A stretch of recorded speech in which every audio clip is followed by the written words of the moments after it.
നമസ്കാരം. Raf talk ഫുട്ബോളിലേക്ക് അവർക്കും സ്വാഗതം. Neymar junior world കപ്പിനുണ്ടാകുമോ?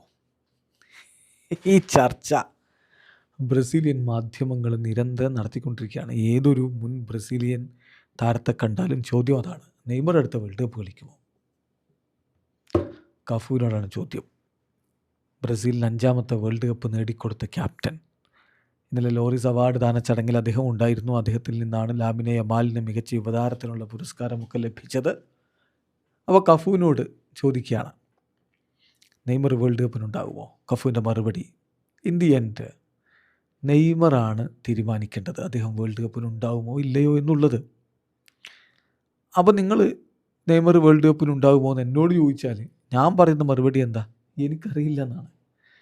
കാരണം അദ്ദേഹത്തിന് അതിനുള്ള ഒരു എഫേർട്ട് അദ്ദേഹം ഇടുന്നുണ്ടോ ഇല്ലയോ അതൊക്കെ അദ്ദേഹത്തിൻ്റെ കാര്യമല്ലേ. ഐ തിങ്ക് അദ്ദേഹം പ്രധാനമായിട്ടും നേരിടുന്നൊരു ചാലഞ്ച് സമയമാണ്. ഇത്രയും സമയത്തിൻ്റെ ഉള്ളിൽ ഇനി വേൾഡ് കപ്പിന് എത്രത്തോളം അദ്ദേഹത്തിന് സജ്ജനാവാൻ കഴിയും എന്നുള്ളതാണ് ചോദ്യം.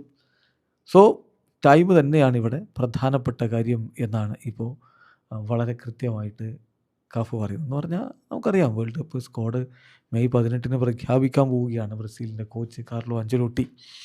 അപ്പോഴേക്കും നെയ്മർ ജൂനിയർ പൂർണ്ണ ഫിറ്റ് ആവണം, അദ്ദേഹത്തിൻ്റെ കളിയുടെ റിതം തിരികെ പിടിക്കണം. ഇതൊക്കെ തീരുമാനിക്കേണ്ടത് ആരാ? നെയ്മർ തന്നെയാണ്.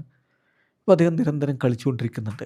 ഇത് വ്യാഴാഴ്ച വീണ്ടും സാൻഡോസിന് കളിയുണ്ട്. നെയ്മർ കളിക്കുമോ എന്ന് ഉറപ്പില്ല. അദ്ദേഹത്തിൻ്റെ മസിൽ ഫാറ്റിഗും മറ്റു കാര്യങ്ങളൊക്കെ പരിഗണിച്ച ശേഷം മാത്രമേ അതിലൊരു തീരുമാനം എടുക്കൂ എന്നിപ്പോൾ ബ്രസീലിയൻ മാധ്യമങ്ങൾ റിപ്പോർട്ട് ചെയ്യുന്നുണ്ട്. ഏതായാലും കഫു പറഞ്ഞു തന്നെയാണ് അതിൻ്റെ കൃത്യമായിട്ടുള്ള കാര്യം.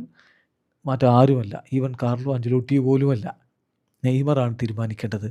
ഫസ്റ്റ്ലി നെയ്മറാണ് തീരുമാനിക്കേണ്ടത് അദ്ദേഹം വേൾഡ് കപ്പിന് പോകുമോ ഇല്ലയോ എന്നുള്ളത്. വീഡിയോ അവസാനിക്കുന്ന ഫുട്ബോൾ ലോകത്തെ കൂടുതൽ വിശേഷങ്ങളുമായി റാഫ് ടോക്സിൽ എത്താം.